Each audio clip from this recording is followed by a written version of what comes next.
Gipulong sa Commission on Elections kon COMELEC Gensan ang mga buot nga mokandidato sa umaabot nga eleksyon kaganinang buntag sa usa kini ka hotel sa Dakbayan sa Gensan. Kini usa ka candidates forum kung diin gipabalo sa COMELEC sa pagpanguna ni Attorney April Mitchor ang mga angay nga hinumdumon sa mga buot mo papili. Lakip niini ang mga posters kung asa kini ibutang ug kung unsa kini kadako, kung kanusa usab magsugod ang campaign period ug kung kanusa usab kini mahuman. The commission sees the need nga ma-inform or ma-apprise ang ato ang mga kandidato on the pertinent provisions of various election laws, especially sa kaning campaign rules. Nasayran nga subling nagpahimangno ang COMELEC nga angay nga dili himuong circus ang eleksyon sunod tuig. Likayan usab kuno nga mula pa sa guidelines nila. Miuyon usab niini ang mga mitambong sa maong forum. Well, syempre we will abide sa lahat ng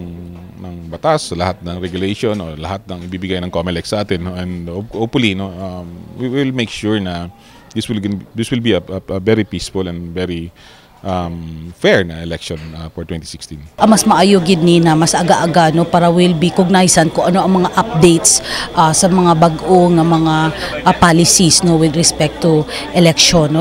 Well, importante nga forum ni para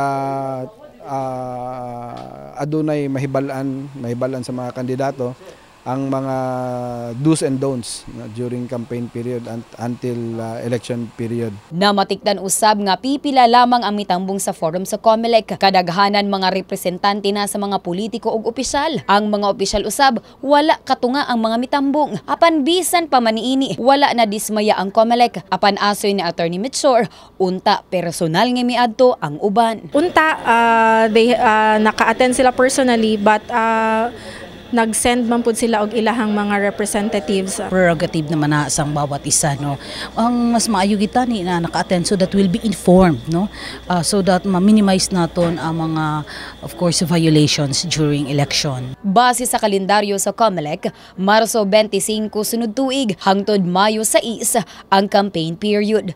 Gilauman na lamang sa COMELEC nga musubay sa balaod nila ang mga politiko. Abby Lorenzo, Brigada News.